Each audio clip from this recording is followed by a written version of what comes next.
नमस्कार, स्वागत है आपका डे न्यूज में और दिन भर की तमाम खबरों के साथ मैं हूं आरती सिंह। आगे बढ़ने से पहले आइए नजर डालते हैं आज की खास खबरों पर। जमीन के विवाद में जमकर हुई गोलीबारी, पुलिस को देख उपद्रवी बाइक छोड़कर हुए फरार।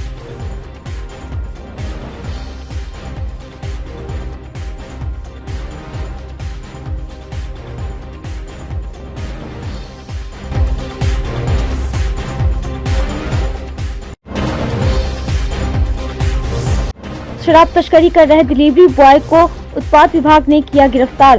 पूछताछ में दर्जनों शराब माफिया की हुई पहचान।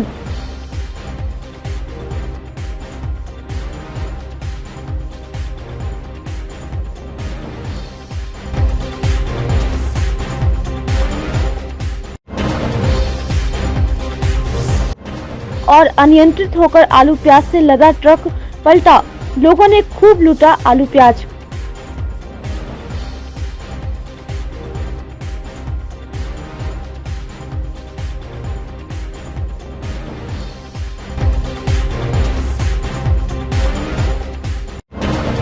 ये थी सुर्खियां और अब खबरें विस्तार से। मुजफ्फरपुर में लीची का पेड़ काटने से मना करने पर ताबड़तोड़ फायरिंग की गई। इस दौरान मौके पर आधा दर्जन राउंड फायरिंग की गई। इसमें भीम आर्मी के प्रदेश महासचिव रह चुके मनोज पासवान बाल बाल बच गए। घटना मनियारी थाना क्षेत्र के माधोपुर इलाके की है। घटना के बाद पूरे इलाके में दहशत फैल गई। आसपास के ग्रामीण लोग फायरिंग की आवाज पर इधर उधर दुबकने लगे। मनोज पासवान के शोर मचाने पर गाँव के लोग भारी संख्या पर मौके पर पहुंचे। इस दौरान फायरिंग करने वाला पक्ष ग्रामीणों को आता देख मौके से फरार हो गया। वहीं कई लोग अपनी बाइक मौके पर छोड़कर भाग गए। घटना के बाद मामले की सूचना मनियारी पुलिस को दी गई। सूचना पर पहुंची मनियारी पुलिस ने घटना स्थल की छानबीन की। वहीं करीब आधा दर्जन बाइक को जब्त किया गया। इधर मनोज ने बताया कि वह भीम आर्मी के प्रदेश महासचिव रह चुके हैं। उन्होंने कहा कि सुमेरा की रहने वाली मालती देवी व उनके बेटे से उन्होंने जमीन का एग्रीमेंट करवाया था। इसके एवज में उन्होंने अकाउंट के जरिए 12,56,000 रुपए दिए थे। वहीं नगद मिलाकर कुल 36 लाख रुपए जमीन के लिए दिए थे। जमीन पर लीची का बागान है। कहा कि बुधवार को वे शहर में थे। इसी दौरान उन्हें सूचना मिली कि जमीन पर पेड़ काटा जा रहा है। सूचना पर वे मौके पर पहुंचे तो देखे कि करीब 50 की संख्या में लोग एकजुट हैं। उनके साथ मालती देवी का 2 पुत्र भी है। सभी मिलकर पेड़ कटवा रहे हैं। इस पर वे पेड़ काटने से मना करने लगे। इसी दौरान कुछ युवकों ने पिस्टल निकाल लिया, फिर अंधाधुंध फायरिंग करने लगे। इस पर वे किसी तरह छिपकर अपना जान बचाया। वहीं मनियारी पुलिस का कहना है कि मामले की छानबीन की जा रही है। छानबीन के बाद आगे की कार्रवाई की जाएगी। जमीन जो है एग्रीमेंट करवाए हुए थे हम। किन से? मालती देवी से। अच्छा। और उनके पुत्र से। क्या नाम है? रंजन कुमार टिंकू। अच्छा। और 2 पुत्र और थे। उनको अकाउंट द्वारा RTGS द्वारा 12,56,000 रुपया दिए और कैश में दे करके टोटल 36 लाख रुपया इस प्लॉट पे हम दिए हुए थे। और रजिस्ट्री का जब समय आया तो वो आज बिहान करने लगे।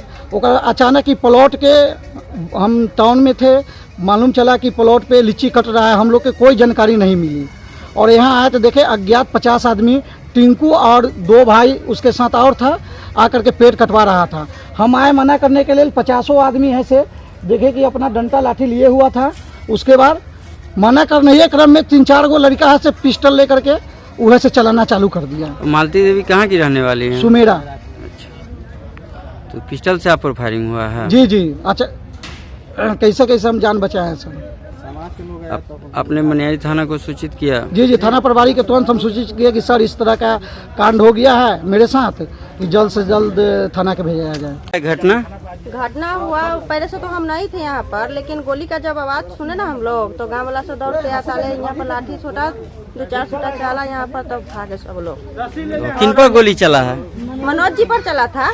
जैसे बाइली कोई आदमी 40-50 ऐसी कुछ आए हुए थे तो यहाँ पर जब वो गोली चला तो हम लोग के आवाज गया तो हम लोग आए। गाँव वाला पूरे।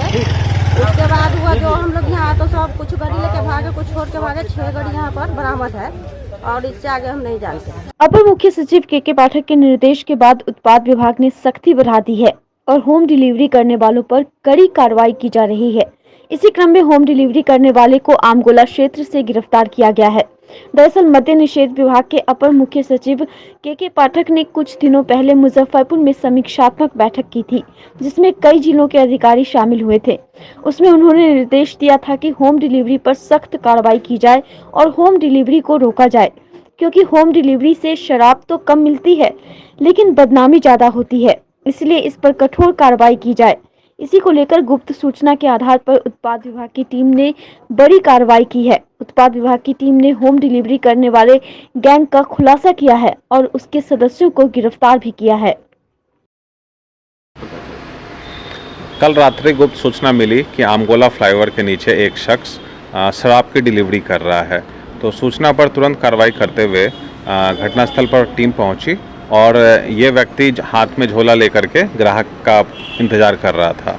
तो छापामारी दल को देखकर इसे थोड़ी भनक लगी कि प्रशासनिक लोग आए हैं, तो ये भागने लगा और उसी क्रम में इसे पकड़ा गया और पकड़ने के बाद इसके हाथ में जो थैला था उससे 4 बोतल विदेशी शराब बरामद हुई।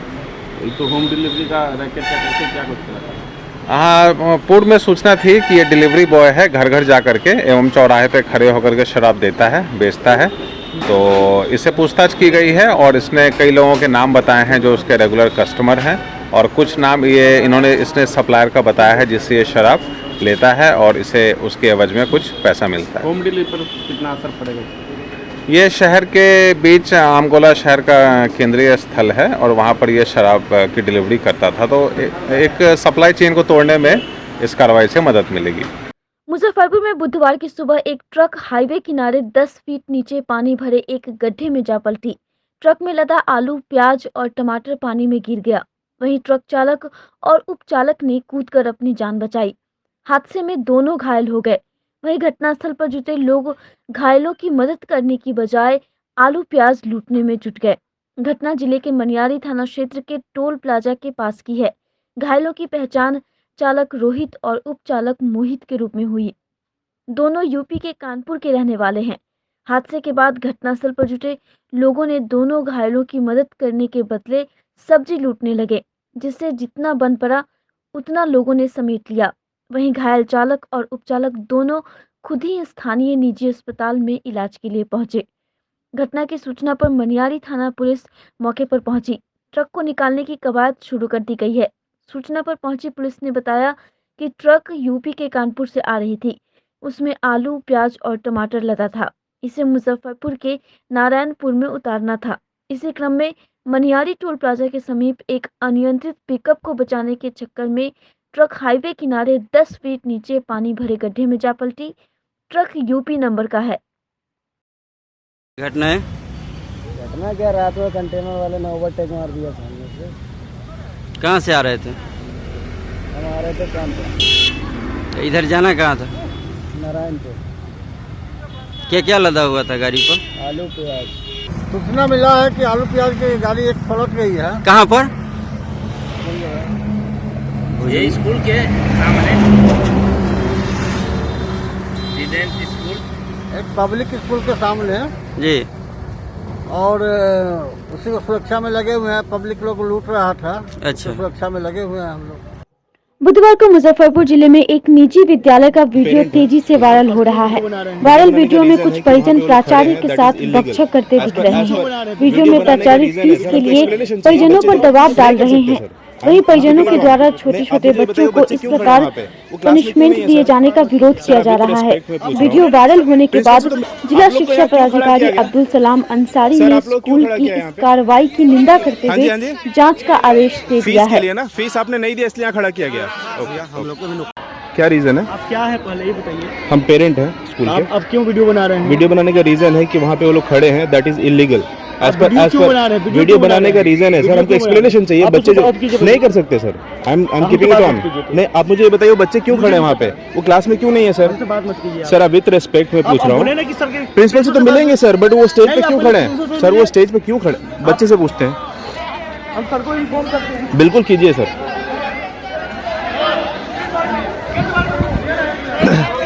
आप लोग को यहाँ क्यों खड़ा किया गया सर? आप लोग क्यों खड़ा किया यहाँ पे? हाँ जी, हाँ जी फीस के लिए ना, फीस आपने नहीं दिया इसलिए यहाँ खड़ा किया गया। ओके, हम लोग को भी आप बोलते हैं से लिख के देना, लिखने के आप सुनते हैं, कभी नहीं सुने हैं। वो पहले पिछले मैडम थी ना, वो लोग सुनती थी, आप नहीं सुनते हैं, आप कभी नहीं सुने हैं। हम लोगों ने मेरे यहाँ 4-4, 5-5 लड़के पढ़े हैं, मेरे घर के फैमिली के 4-5 बच्चे यहाँ पढ़े हैं। मैं तो पढ़ाऊंगा ही ना, वो तो आपको तो नागर करके देना ही है। बोला जा रहा बहुत दिन से सर, आप वीडियो क्या दिन से खड़े हो?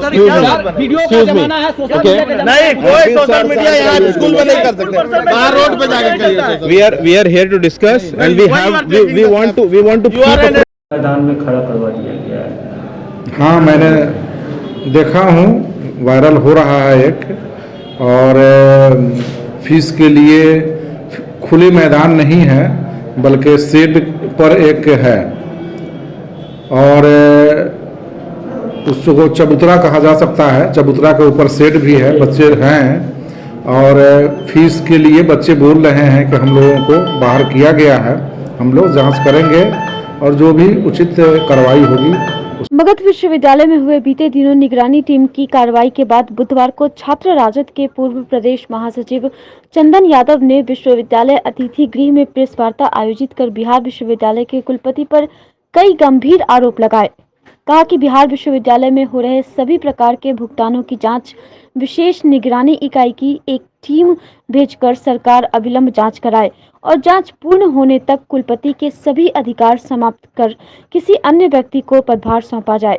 साथ ही कहा कि विश्वविद्यालय के लेखा विभाग एवं परीक्षा विभाग में पदस्थापित सेवानिवृत्त एवं दागी कर्मचारियों को अविलंब पदमुक्त कर उनकी भी जाँच कराई जाए। अगर जाँच नहीं होता है तो छात्र राजद चरणबद्ध आंदोलन करेगा। मौके पर पूर्व विश्वविद्यालय अध्यक्ष चंदन आजाद सहित कई सदस्य मौजूद थे। आज का प्रेस कॉन्फ्रेंस बुलाने का मुख्य उद्देश्य, जैसा कि आप सभी जानते हैं और आप मीडिया बंधुओं के माध्यम से ही उच्च शिक्षा में किस तरीके से भ्रष्टाचार बिहार में फैला हुआ है, आपके माध्यम से ही उजागर हुआ है, जिसका सबसे बड़ा उदाहरण मगध विश्वविद्यालय है, जहां निगरानी का छापा भी पड़ा, वहां के कुलपति पे शो कॉज भी हुए और वहां जिस कंपनी को कॉन्ट्रैक्ट दिया गया था, निगरानी विभाग ने उस कंपनी पर भी FIR किया। खासकर मैं बात करूँ तो बाबा साहब भीमराव अम्बेडकर बिहार विश्वविद्यालय की, तो यहाँ भी एक्सेल ICT एक ऐसी कंपनी, प्राइवेट सॉफ्टवेयर कंपनी है, जिसको ये हमारे कुलपति ने सारे कामों के लिए, इवन हम कहें तो पंजीयन से लेके परीक्षा फल प्रकाशित करने तक का काम यही कंपनी एक्सेल ICT कंपनी को दिए हुए हैं। और इतना ही नहीं, ये गोपनीय परीक्षा, जो हमारा परीक्षा प्रश्न पत्र होता है, जो गोपनीय होता है, सभी विश्वविद्यालय के इतिहास में ये रहा है जो उनको कोई सार्वजनिक नहीं किया जाता है। ये कंपनी का भी नाम सार्वजनिक है और यही कंपनी यहाँ का प्रश्न पत्र भी छापती है, जो अपने आप में हास्यास्पद है। क्योंकि इसी कंपनी पे निगरानी विभाग ने, जिसका प्राथमिकी संख्या 2 11 नवंबर को इस कंपनी पे FIR दर्ज हुआ है निगरानी विभाग में। और दूसरी मैं बात करूं तो हमारे विश्वविद्यालय में समता सिक्योरिटी एक कंपनी है, जिन्होंने यहाँ पे सिक्योरिटी गार्ड का प्रोवाइड किया है, जो कुलपति ने उन्हीं को कॉन्ट्रैक्ट दिया है। और वो उसका कहना है, गार्ड का कहना है, उसने रिटर्न में दिया है गार्ड ने, जो हम मात्र लेते हैं 78, ये गार्ड का है, नीरज कुमार एक गार्ड है, उन्होंने ये दिया है रिटर्न में, जो हम 78 सिक्योरिटी गार्ड यहाँ पे तैनात है, 78 लोग का ही हमको पेमेंट चाहिए, जबकि विश्वविद्यालय उसको पेमेंट कर रही है 118 सिक्योरिटी गार्ड का 2 महीने का है 47,62,225। ये पेमेंट विश्वविद्यालय के द्वारा किया जा चुका है 118 गार्ड को, जबकि हमारे विश्वविद्यालय में गार्डों की संख्या मात्र 78 है। और मेरा ये कहना है, वैसे प्रभारी प्राचार्य, वैसे प्रभारी अधिकारी, वैसे प्रभारी विभागाध्यक्ष, जिनको अतिरिक्त प्रभार दिया गया है, जिनको डिपार्टमेंट में या कॉलेज में पठन पाठन के लिए उनका अपॉइंटमेंट हुआ था, उनको एक्स्ट्रा प्रभार देके दूसरे जगह भेज दिया गया है, जिससे बच्चों का पठन पाठन यहाँ बाधित है। मैं ये चाहता हूँ जो पुनः वो अपने पद पे, अपने स्थान पे आ जाए, ताकि पठन पाठन भी सुचारू ढंग से संचालित हो। और दूसरी तरफ जो भी कार्यालय है या डिपार्टमेंट है या फिर कॉलेज है, वहाँ पे वहाँ के सीनियर हैं, उनके जो सीनियर हैं उनको पे प्रभार दिया जाए, चाहे वो प्रिंसिपल का हो या विभागाध्यक्ष का हो या फिर किसी वरीय कर्मचारी का हो। मेरा ये कहना है, जिस तरीके से बिहार विश्वविद्यालय में ये भ्रष्टाचार उत्पन्न हुआ है और जो उसको उजागर करने का कोशिश हर संभव छात्र राष्ट्रीय जनता दल कर रहा है, लेकिन दूसरी तरफ अगर हम बात करें, जिस तरीके से हमारे यहाँ, जिस तरीके से हमारे विश्वविद्यालय में खासकर सभी मदों का भुगतान जैसा विश्वविद्यालय के इंस्टीट्यूट में है, ये यूनिवर्सिटी इंस्टीट्यूट में कॉन्स्टिट्यूशन में है, जो सभी मद का भुगतान किया जाएगा, ये सिंडिकेट से जब पास हो जाएगा तब। लेकिन हमारे विश्वविद्यालय में ऐसा किया नहीं जा रहा है। तो मैं आपके माध्यम से ये मांग करता हूं, जो विश्वविद्यालय में जितने भी भुगतान हो रहे हैं अभी तक, उनका भी विशेष निगरानी की इकाई के द्वारा जाँच किया जाए। छात्र राष्ट्रीय जनता दल के द्वारा अभी जिस तरह से प्रधान महासचिव चंदन यादव जी ने आप लोगों को बताने का काम किया, कितनी भ्रष्टाचार की गंगा बह रही है और इस बीच छात्रों की क्या क्या कठिनाई है, उस पर हम आप लोगों को थोड़ा सा ध्यानाकर्षण करना चाहेंगे कि पहले जो माइग्रेशन विश्वविद्यालय के द्वारा दिया जाता था वो 40 रुपये के चालान पर दिया जाता था, अब उस बढ़ कर के 150 रुपये कर दिया गया है। प्रोविजनल जो 60 रुपये का था उसका भी 150 रुपया कर दिया गया है। डिग्री जो 100 रुपये में दे दिया जाता था विश्वविद्यालय के द्वारा, उसका 500 रुपया कर दिया गया है और ये सारा सिस्टम ऑनलाइन कर दिया गया है। अपना जो प्रेस है वो प्रेस को धूल फाकने के लिए छोड़ दिया गया है और एक कॉन्ट्रैक्ट जिस कंपनी को दिया गया है, ये सब कमीशन का खेल यहाँ पे चल रहा है। बुधवार को मेयर राकेश कुमार पप्पू ने वार्ड 36 के जल जमाव वाले क्षेत्र का निरीक्षण किया। इस दौरान बीसी लेन में लगे भीषण जल जमाव को पंप के द्वारा समाप्त करने के साथ ही उन्होंने नगर निगम के इंजीनियर और कर्मियों को जल निकासी के बाद पूरे क्षेत्र में डीडीटी और ब्लीचिंग का छिड़काव करने का निर्देश दिया। बीसी लेन निवासी रामा देवी ने बताया कि पिछले 6 महीने से वह लोग अपने घरों में जल जमाव के कारण कैद हैं। जल निकासी की व्यवस्था पहले होनी चाहिए थी। वहीं मेयर राकेश कुमार ने बताया कि जल जमाव वाले क्षेत्रों से जल निकासी सुनिश्चित कराने की व्यवस्था की जा रही है, जिसकी वह खुद मॉनिटरिंग कर रहे हैं। परेशानी नहीं, मर गए हम लोग। आवाज में अभी भी थरथरी आपको होगा। घर में 6 महीना पानी रहा, अकेला आदमी, 2 आदमी, दोनों आदमी बीमारियों के पेशेंट, अभी फिलहाल हाथ बट्टिक लगा है शरीर में। कितनी परेशानी होती थी जल जमाव? बहुत ज़्यादा, इससे मैंने वर्णन नहीं है। निगम का ये छोटा वाला पंप तो इधर 10 दिन से लगा है ना। जब आप इलेक्शन का समय आया है तो लोग को खुश कर रही है। पंप लगाया कितना, हम लोग तो 1000 दिन के है प्रियंका शर्मा के, जब भाई ये पंप लगा के तुम निकलवा रहे हो, रोड मरम्मत करा दो, कितना दिन करोगी? हो सकता है भले इलेक्शन करो, उसके बाद फिर हम लोग का यही हाल रहे। थोड़ा सा बारिश होता है कि हाँ नीचे है सराक्सन पानी गया, हम लोग को पुराना मकान है, सीधे घर ढुकता है। किराएदार भाग गया। दिन परेशान रहे? 4-5 महीना रहे हम लोग। मई से रामा देवी। कैसे जाते थे बाजार? नहीं जाते थे, एक आदमी रखे, कैसे जाते? दोनों आदमी ओल्ड एज का है, 80 वर्ष हस्बैंड है, 70 उत्तर का हम होते जा रहे हैं, कैसे जाते? इतना पानी। पार्षद कुछ नहीं कर रहे थे? कुछ नहीं, लोग कह के थक गया। अब क्या लगता है, उम्मीद है कि? हम लोग को कुछ उम्मीद नहीं है, कुछ नहीं। आज बीसी लेन वार्ड 36 में निरीक्षण, रोड नाला का निरीक्षण कर रहे हैं। यहाँ पर देखा गया है कि नाला जाम है। नाला चूँकि जाम नहीं है, पानी निकल नहीं पा रहा है यहाँ से, इसी कारण यहाँ से निगम के थ्रू एक पंपिंग सेट लगाया गया है। एक्चुअली इसमें प्रॉब्लम ये आ रहा है कि रोड नाला बन रहा है आपका आरसीडी का मेन रोड पे, और वो अवरुद्ध है, जिसके कारण यहाँ मेन रोड बीसी लेन का नाला जाम हो जाता है और यहाँ पर वही पंपिंग सेट के थ्रू ही पानी निकल पाता है। तो वही हम लोग देख रहे हैं कि कैसे इसके पानी का समस्या को दूर किया जाए और जल जमाव जो है उसकी समस्या को दूर किया जाए। और नाला तो ठीक है, यही कि पानी नहीं निकल पा रहा है मेरा, तो नाला नीचे है थोड़ा, और नहीं नाला एक्चुअली मेन रोड का जो नाला बन रहा है वो पानी वहाँ पर अवरुद्ध है, जाम किया हुआ है, इस कारण से यहाँ पर पानी बढ़ रहा है। जब वो निर्माण पूरा हो जाएगा तभी जा कर के यहाँ का पानी निकल पाएगा। वही इंजीनियर को बुलाए हैं वहाँ से, आपको अपने जो आरसीडी के इंजीनियर हैं वो आ रहे हैं, उनको भी कॉल किया गया है, वो आकर के उनसे वार्ता होगी और उनको बोला जाएगा। मुख्य नाला ऊंचा बन रहा है और ये जो ब्रांच नाले हैं वो नीचे हैं, तो कैसे पानी निकलेगा? नहीं, एक्चुअली आरसीडी को चाहिए था कि वो नगर निगम के इंजीनियर के साथ बैठ करके एक मीटिंग करे और उस हिसाब से अपना प्लान डेवलप करे। अगर मान लीजिए वो आरसीडी विभाग अगर नाली ऊंचा कर देते हैं तो यहाँ नगर निगम का नाली नीचा है, तो दोनों को आपसी बैठा करके ये करना चाहिए था। ऐसे हम पता करते हैं कि क्या इसमें हो रहा है, क्या उन लोग जमाव के कारण सड़कें भी अब जर्जर हो चुकी है। अभी आपने जो निरीक्षण किया आपने खुद पाया होगा कि सड़क भी टूट चुकी है जल जमाव। जी बिल्कुल, क्योंकि पिछले वर्ष बारिश अधिक होने के कारण बीसी लेन तो 6 महीने से डूबा हुआ था और यहाँ पर जल जमाव काफ़ी था, जिसके कारण सड़कें डैमेज हो गई हैं। हम निगम से प्रशासन से बोलेंगे कि सड़क को जल्द से जल्द बनाया जाए। कोरोना की संभावित तीसरी लहर से निपटने के लिए बिहार के स्कूल शिक्षा परियोजना परिषद ने स्कूल ग्रांट की 25% राशि जारी कर दी है। इनमें सभी स्कूल कोविड-19 के लिए जरूरी सामान ही खरीदेंगे।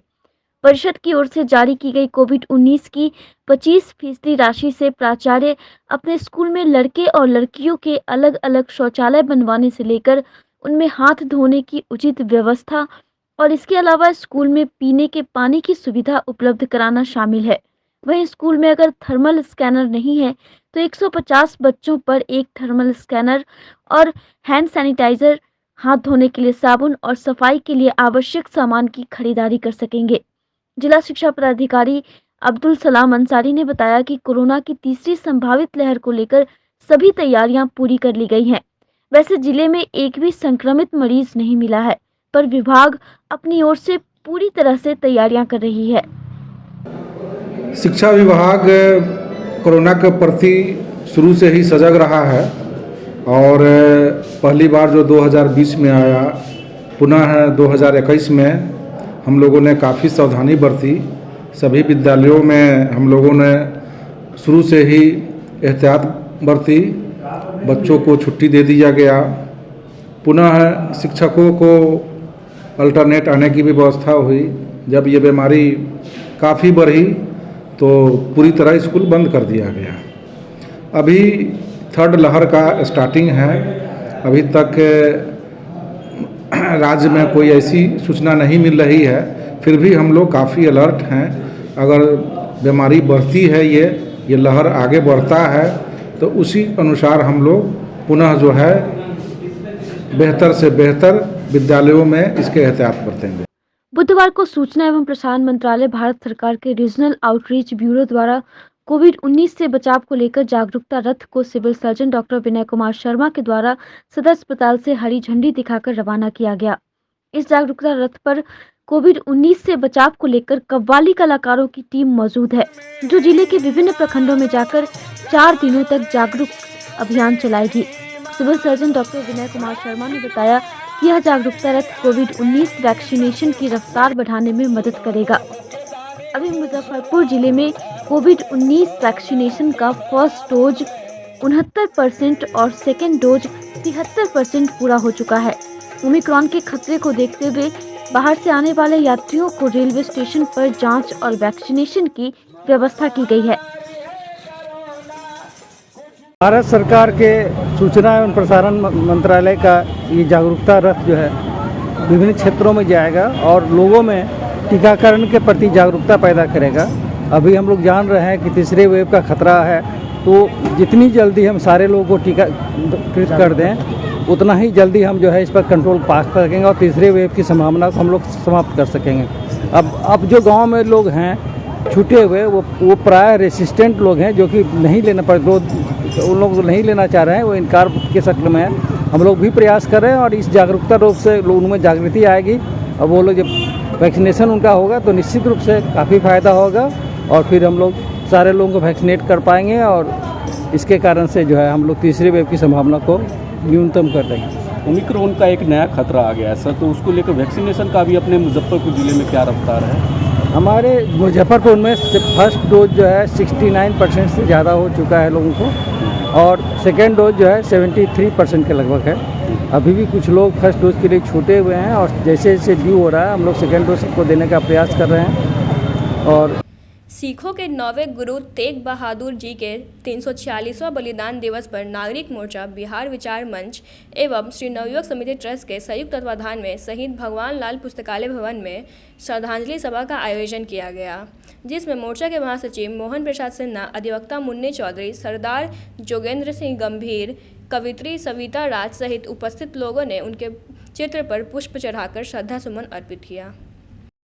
मैं इस संदर्भ में कहना चाहता हूँ, गुरु तेग बहादुर जी ने अपना बलिदान दिया और उनके पितामह, उनके दादा गुरु अर्जुन देव जी को भी जहांगीर के काल में तवा पर रख के, तवा गर्म तवे पर, जलते तवे पर बैठाकर प्रताड़ित करके उनको भी मृत्यु का आलिंगन करना पड़ा। और इतना ही नहीं, गुरु तेग बहादुर जी के पौत्र अजीत सिंह, जुझार सिंह और फतेह सिंह जोरावर सिंह भी शहीद हुए।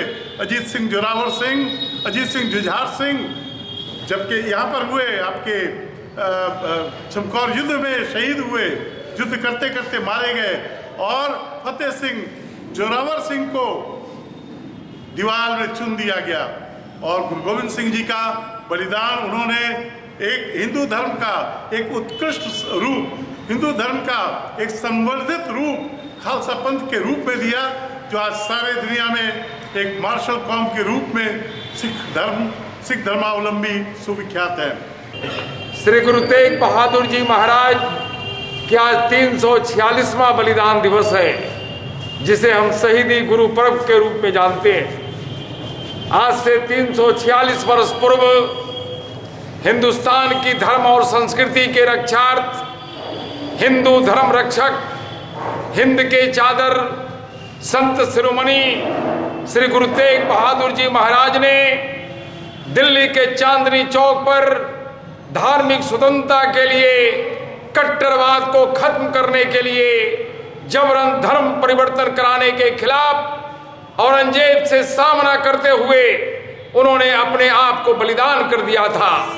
आज भी दिल्ली के चांदनी चौक पर बड़ा गुरुद्वारा शीशगंज अपने महान गुरु के बलिदान को याद दिला रहा है।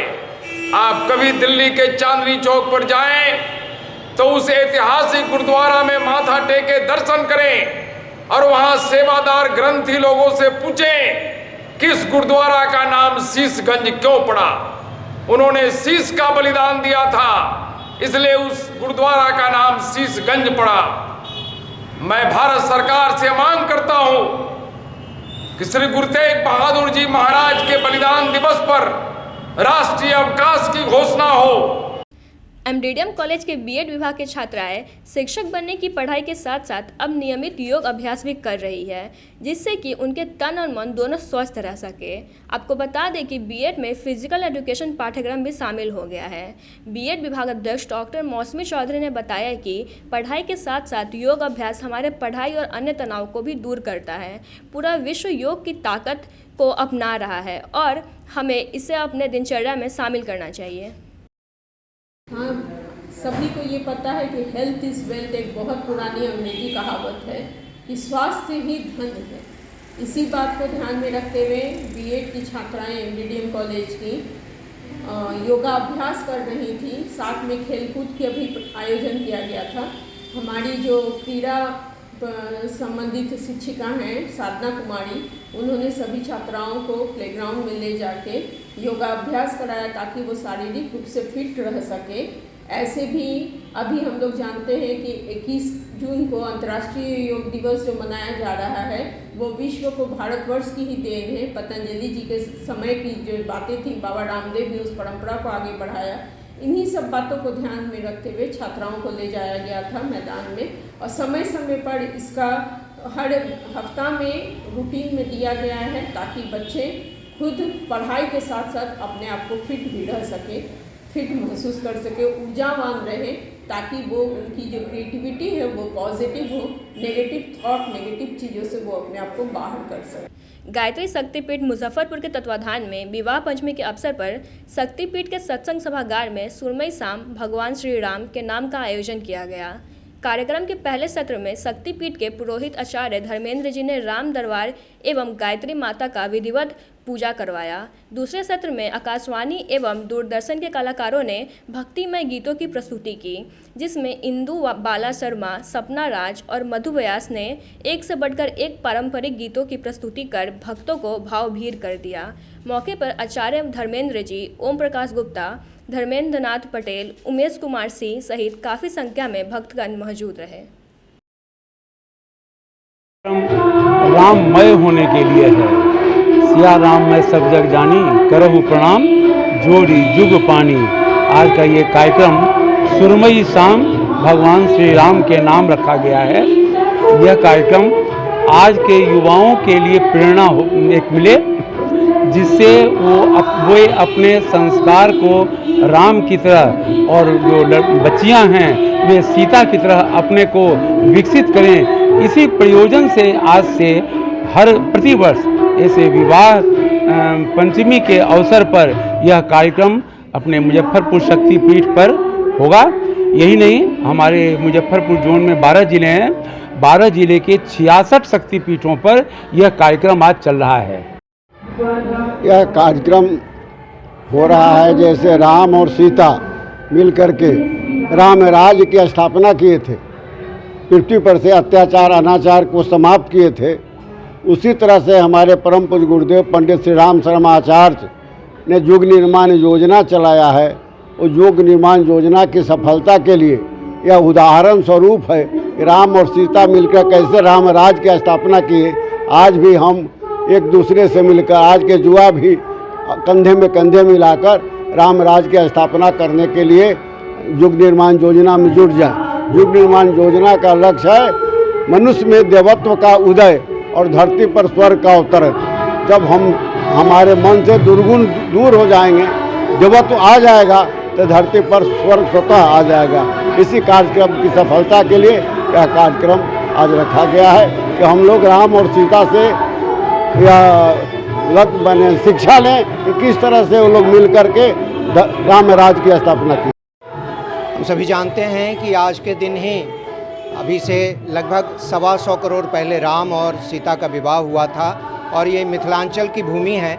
इस वर्ष का जो राम विवाह उत्सव है ये विशेष इसलिए है क्योंकि अयोध्या में कोर्ट के आदेश से, न्यायालय के न्यायपालिका के आदेश से रामलला का मंदिर भी बन रहा है और साथ ही ये जो विवाह पंचमी है इसका भी आयोजन हो रहा है। इसलिए पूरे देश और दुनिया में जो हमारा उत्साह है वो दुगुना है और आज के इस अवसर पर गायत्री शक्तिपीठ ने जो आयोजन किया है वो अद्भुत और विलक्षण है। आज यहाँ इस अवसर पर एक सुरमई शाम भगवान श्री राम के नाम में आकाशवाणी और दूरदर्शन के स्वनामधन्य कलाकार यहाँ राममय और सीतामय गीतों की प्रस्तुति और विशेष रूप से जो हमारी परंपरागत गीत है उनकी प्रस्तुति, जिसमें राम को गाली भी दिया गया है चूँकि इनका ससुराल था। तो ये पूरा का पूरा माहौल आज विवाह का माहौल है।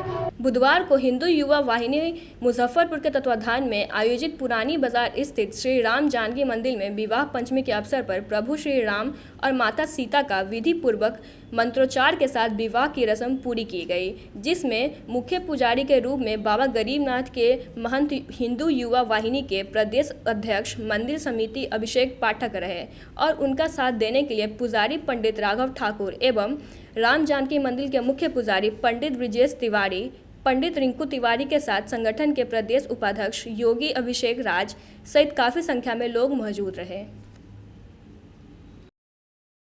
राम विवाह पंचमी के शुभ अवसर पर हिंदू युवा वाहिनी और विभिन्न संगठन की ओर से प्रभु श्री राम का और माँ सीता का शादी कराया गया, जो कि मंत्रोच्चार के साथ और विधि विधान के साथ, जो हमारा परंपरा ये चला आ रहा है हिंदू धर्म का, कि राम जी के विवाह के बाद ही सारे शुभ लगन शुरू होते हैं। लेकिन अब तो लोग जेठान एकादशी से ही करने लगे, लेकिन हकीकत ये है कि राम विवाह के बाद ही कोई विवाह होता है। इसलिए आज राम शादी का जो उत्सव है वो हम लोगों ने मनाया और बड़ा उल्लास से मनाया, जिससे प्रभु श्री राम का नाम लोग ले, जिससे सारे पाप दूर हो जाते हैं। और धरती पे कोई है तो प्रभु श्री राम ही है, जिससे पूरा विश्व पूरा दुनिया चल रहा है। क्या कुछ मान्यताएं हैं आज की जो मान्यता है उससे शादी का जो भी आज का कार्यक्रम होगा, जिनका भी शादी होता है आज के दिन, वो बहुत सुखी दायित्व जीवन उन लोगों का रहता है और बड़ा सुखमय जीवन बीतता है उन लोगों का। सबसे बड़ा दायित्व आज का यही है। और आज के दिन भगवान सत्यनारायण भगवान की पूजा करने से राम जी काफ़ी प्रसन्न होते हैं। आज का मेन मान्यता यही है। आज की खबरों में बस इतना ही। कल फिर मिलेंगे कुछ नई खबरों के साथ। तब तक के लिए हमारी न्यूज़ टीम को दीजिए इजाज़त। नमस्कार।